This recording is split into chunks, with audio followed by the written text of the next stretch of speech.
Hi everyone, this is the acyuta-bhava from Nightlight Astrology, and today we're going to take a look at your Sun and Rising sign horoscopes for the month of June 2020. So in this video, I'll be taking a look at the water signs, Cancer, Scorpio, and Pisces. We'll start with Cancer. Um, of course, the big news of the month are the eclipses that are coming through. So we're going to take give some special attention to both of those eclipses. Now, the month begins, maybe the most exciting transit at the beginning of the month is happening on the 3rd. This is the cazimi of the Sun and Venus, Venus cazimi, Venus at the heart of the Sun, which is happening in your 12th house if you're a Cancer. Now, that's an interesting placement because it can, you've had Venus retrograde for quite some time in your 12th house. Venus will turn direct on the 26th of the month in your 12th house. And overall, there is a process that's happening in your life right now around the topic of love, relationships, or maybe the topic of pleasure and freedom, um, all coming together. And I say freedom because the 12th house is a place of confinement, but Venus loves to enjoy. So there can be this theme of looking or seeking for some form of freedom and pleasure combined, and feeling confined and unable to address your needs or your wants or your desires. There can also be a connection between relationships in your life and the shadows in your life, so that you're looking at your own shadows within the context of your relationships, your own shadow material, as we like to say, or you could be looking at the shortcomings of a partner or spouse, or even a business partner or a friend. And the shadows, in other words, of those that you're close with could be a really important topic. There can be a degree of drama, gossip, backstabbing, betrayal, and secrecy that can come about in the 12th house. So you do want to be really careful of those themes all month long. But what I really like about the Cazimi for you is that there's a moment of clarity, a moment of empowerment, a moment of insight that should begin a process of starting to free you or disentangle you if you've been struggling at all with these themes in relationships. The moment of Venus and the Sun coming together is sort of like the moment at which clarity, the Sun, pours through Venus, love, relationships, friendships, and so forth. So I look for that as a really big turning point in some kind of deeper process you're doing in your relationships, and perhaps especially in relation to the topic of what is pleasing or what gives pleasure. Now, on the 5th, this is the big event of the month because we've got a lunar eclipse falling in Sagittarius in your 6th house. Well, maybe the bigger one for you as a Cancer is a little bit later in the month, actually, but this eclipse is big too because you're, as a Cancer rising or as a Cancer sun, your ruling planet is the moon. And whenever the moon goes through the lunar eclipses, or whenever you're in eclipse cycles back to back, Cancers really feel it. So the lunar eclipse is happening in your 6th house. That's a place of work. That's a place of sickness and work combined sometimes, where we're trudging through something, some kind of affliction that we're dealing with in the body or the mind, or we're having to labor through something really intensively. And you might be feeling a little drained from that this month, or like you've been going through something for a while. And the nice thing about a lunar eclipse is there's a turning point of some kind that's happening here. There's a moment of breakdown to breakthrough. And it might be coming at the same time. You can notice that the moon, sun are both square to Mars in your 9th house, that there's some kind of breakthrough being had emotionally and spiritually, psychologically, but also intellectually.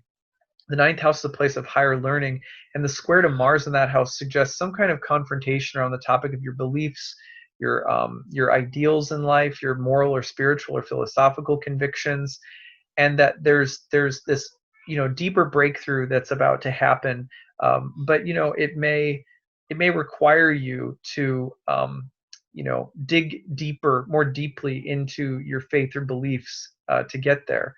So if you think about the 6th house lunar eclipse, I think of it as like reaching your breaking point with something. And as that's happening, it is directly coming into dialogue with the topic of beliefs and spirituality, religion, learning, education. maybe even long journeys or foreign travel at some point. But so there's some kind of process happening there this month that's pretty intense for you. And we'll see this repeated as well when we get to the 12th and 13th. Right around the 12th and the 13th, Mars and Neptune are going to conjoin in your ninth house. So that, here we go, right there. So Mars and Neptune's conjunction in the ninth house again bring up the topic of religion, spirituality, beliefs, and so forth. Mars and Neptune have the feeling of a holy vision, a holy mission, a holy war.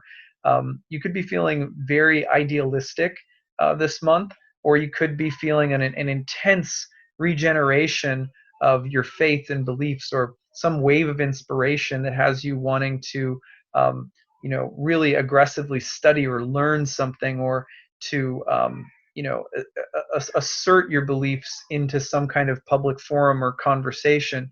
The advice here, of course, is to be careful about putting yourself into intellectual, spiritual, moral, political conflicts where you could really lose yourself somehow, or it could become self-destructive in some way. This also has the feeling of like, I will fight, die for my beliefs, for my high standards. That could be a good thing. On the other hand, it could veer into like a little bit of self-righteousness and conflict and aggression, and so you do want to be careful of those themes. You're feeling really fired up about what you believe this month, but you also need to be careful that you're not losing yourself in the fervor of your own convictions. All right, so that's my best attempt to explain that one. And then we go to June 18th to the 19th, and Mercury's going to turn retrograde between the 18th and 19th, and that's happening in your first whole sign house of Cancer, your home sign. And then on the 21st, solar eclipse in Cancer in your home sign. Now, this is as personal as it gets to have an eclipse in your first house. Sagittarians are the other ones getting this month. The solar eclipse is a new beginning. It plants a seed of change that will fructify in time. You've been going through eclipses in your first house for over a year, so you're no stranger to them. But this eclipse energy is also happening as Mercury's turned retrograde in your first house. Some kind of, the first house is very existential. It's always about who am I, where am I, what's going on in my life right now, what is my sense of self, and how do my actions or choices in the world, how are they in alignment with my idea about myself? And if there's some big dissonance between who you think you are and what you're doing in the world, these eclipses in the first house have a way of trying to bring the two closer together. And it's not always easy. And they're doing so this month while also being in dialogue with pretty cathartic events that are happening around, again, the topics of belief, faith, religion, learning. And then also by the end of the month, you've got a Jupiter-Pluto conjunction in your seventh house of relationships. So rebuilding, remaking, recreating yourself somehow is a big part of the, not only towards the end of the month and with this Mercury retrograde over the next couple of weeks into July, but it's also carrying over for the rest of the summer. So whether it's your health or psychological self-care, taking a little bit of extra time with eclipses in your first house to look inward, check in, see how you're doing, take a little bit better care of yourself if you need to, and kind of ask that question, who am I? And is my life in alignment with who I know myself to be? So that's a really important question for Cancer risings this month. So we go forward on June 27th, Mars will enter Aries, which is your 10th whole sign house, and that is the place of career. For the rest of the year, you're going through a significant change, probably initiating a lot of new things in the realm of your career, but also revising, redoing, reconfiguring something as well. There might be a little bit of a 2 steps forward, 1 step back feeling for the rest of the year, as Mars is now set to be in your 10th house of career until January, with a big retrograde coming later in the year. So you're going to go 2 steps forward, 1 step back, some kind of progress that you're trying to make, conflicts that you're dealing with in the workplace, incentives or initiatives that are in front of you right now, and you're just thinking, oh, this retrograde can delay things a little bit, it can frustrate my will a little bit, but ultimately this process that you're going through, should result in something very new that you're initiating between now and the end of the year. All right, so that's and then again at the very end of the month, June 28th, 29th, 30th, Jupiter will conjoin Pluto in your 7th house of relationships. Several big cathartic moments for your partner this year, if you have one, or for the relationship that you're in, or meeting someone, or big shifts. Not all easy, but they are moments of great releases of energy and power and change vis-a-vis your intimate relationships. That's happening, very much toward the end of the month, but you'll feel the shock waves from that well into July as well. So that is what we've got for Cancers. Let's wind it back to the beginning of the month, start over, and do it for Scorpios. So again, at the very beginning of the month, the one that we want to focus on first, if you're a Scorpio, is going to be Venus's cazimi, which is Venus at the heart of the sun, and this is taking place in your 8th house. Now, this is really good in terms of it's a house that has a lot to do with debts and obligations to other people, or things that other people owe us.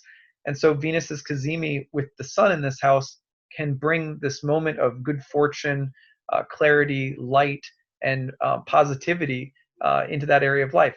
You see people paying off debts, or paying off loans, or getting a windfall, or making a connection that's really lucrative or beneficial, or something really positive happening for a spouse or someone else in your life that something good is happening for, but then it ends up having an impact on you as well. It sort of spreads.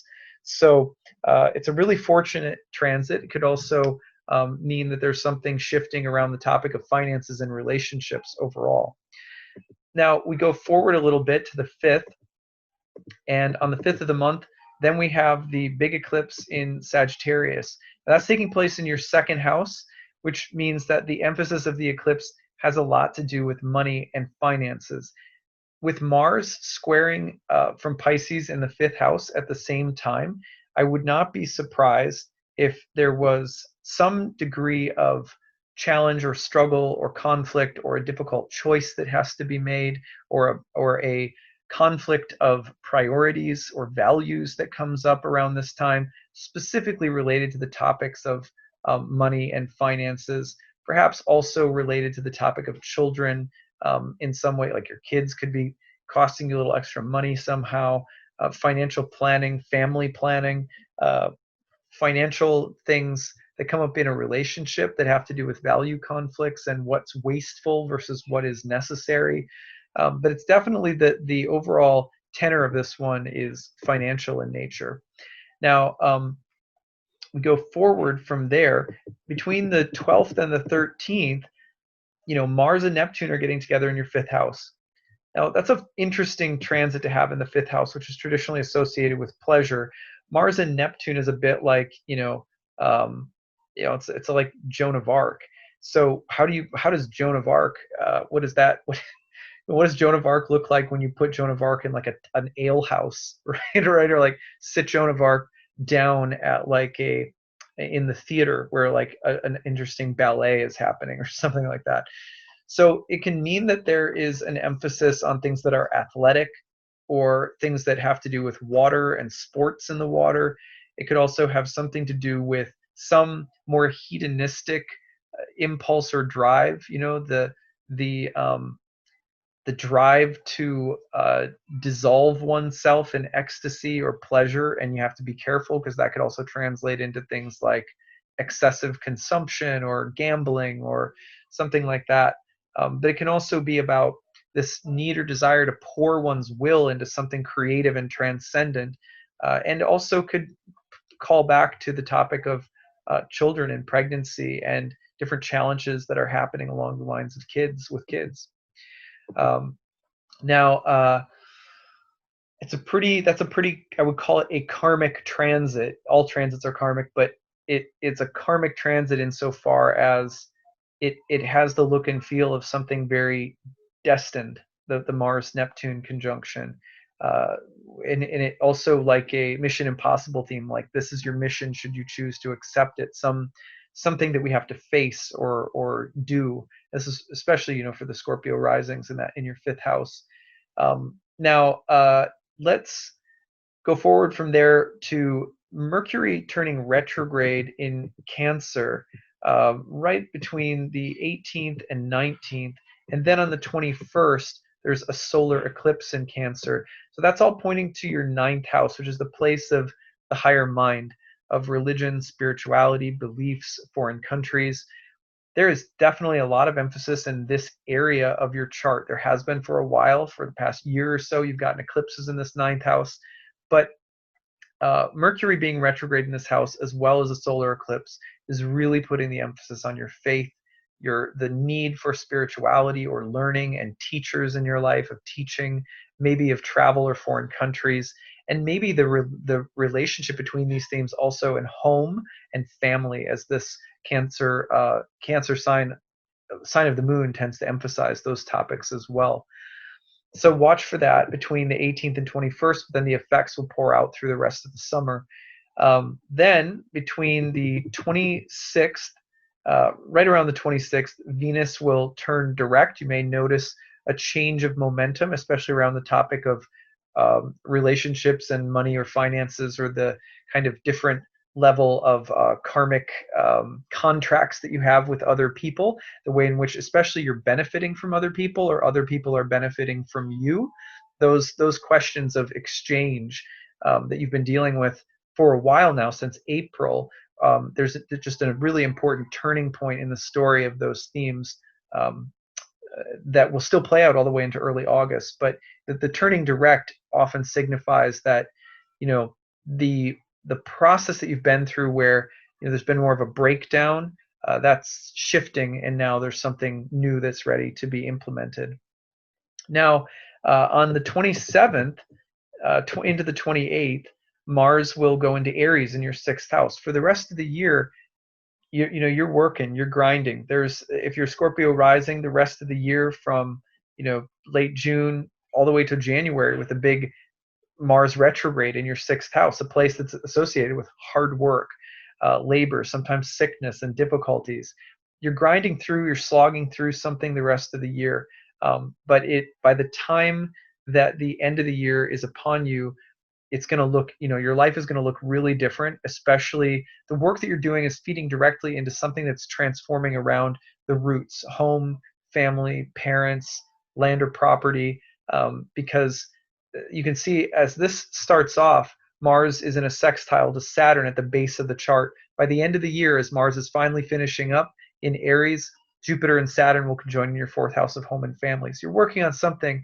It's hard work. It might be a bit of a slog, but by the end of the year, it translates into something new that's taking place around the roots of your life: family, home, things like that.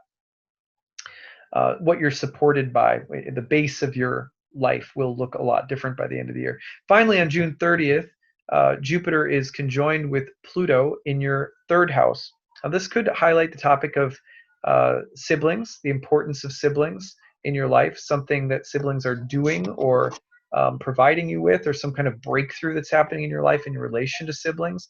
It can also emphasize that there is a very deep change of mind happening for you right now. And it's about growing up. It's about maturing, especially in relation, probably again, to the topics of home, family, and the foundation of your life. Those things that really support you and prop you up, and just becoming more serious about developing those things in your life. So let's wind it back up and do it one more time for Pisces. So again, we're going to start off with Venus's retrograde cazimi with the Sun, which takes place on June 3rd. Let's put Pisces on the ascendant. So with Pisces on the ascendant, this cazimi on June 3rd is taking place in your fourth house of home and family. there can be some really nice breakthroughs, epiphanies, just general good fortune and luck, or just kind of a pleasant vibe that's happening in your house of home and family. Now, there has been some kind of shift happening around the roots of your chart, whether that's your parents, ancestral or family karma, your living situation. Since April, Venus has been retrograde. The Kazemi moment is the moment where the cycle changes and Venus starts to really transform, and she's really empowered from this point forward. And this kind of bold new vision or direction that's happening around home and family. So watch for some of that transitional positive energy around the topic of home and family to come through starting on the 3rd of the month. Then by the 5th of the month, we're going to see a lunar eclipse in Sagittarius in your 10th house. Now that means that there is a kind of culmination and transition happening around your professional life this month.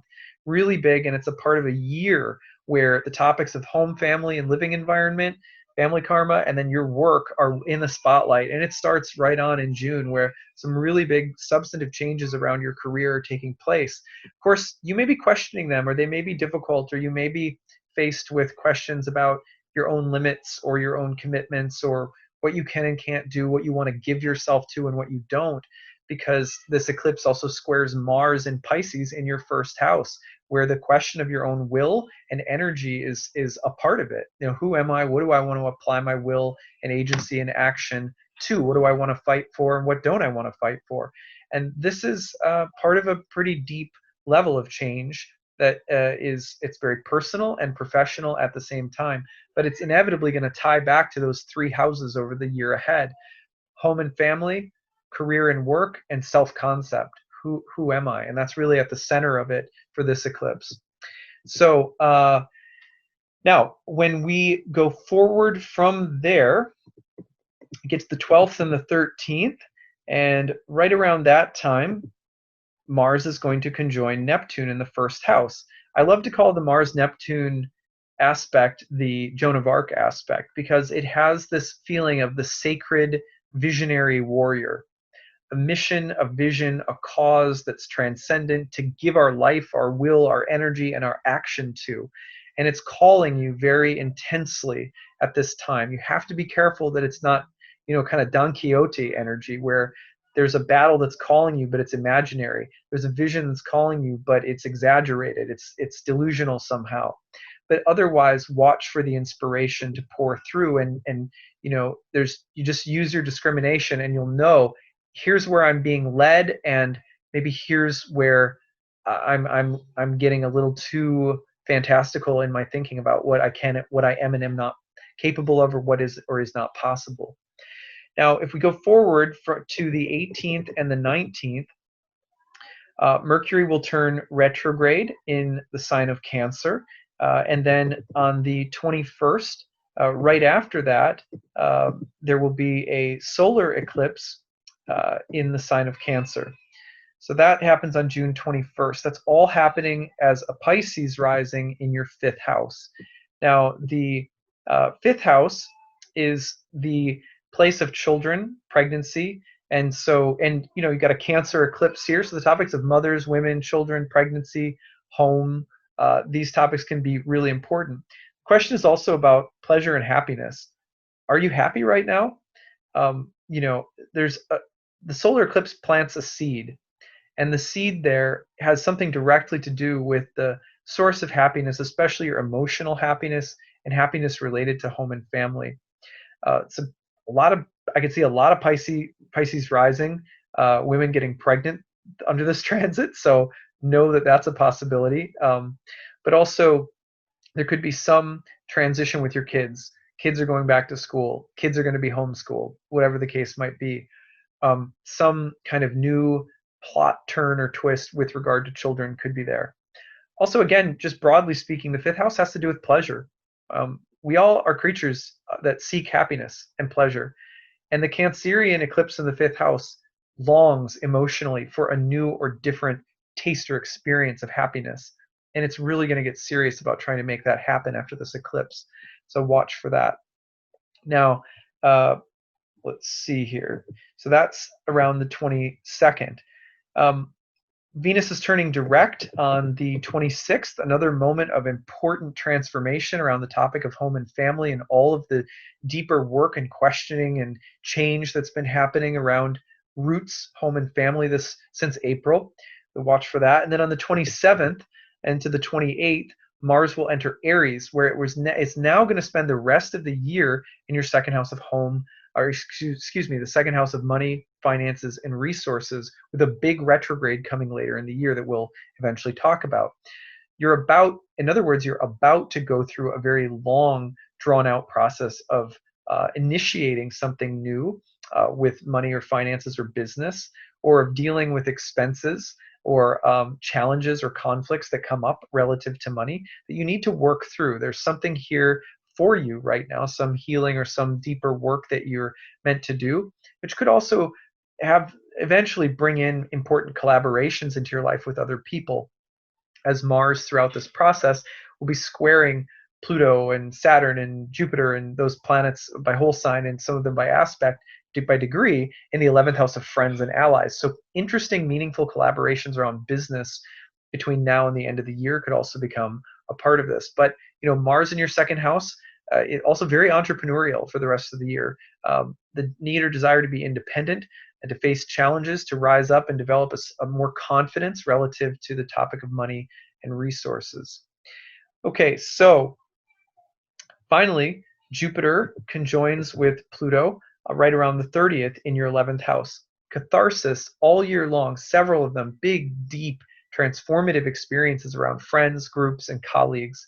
And you're going to notice another wave of those experiences coming up at the very end of the month. I'm seeing this for a lot of people right now, involving their the network of friends and colleagues professionally, and how that's all changing due to the coronavirus. So it would be interesting to see how people, how Pisces risings are experience this social, these kind of social earthquakes taking place in your 11th house. Inevitably professional too, but they really shift the landscape of our social connections.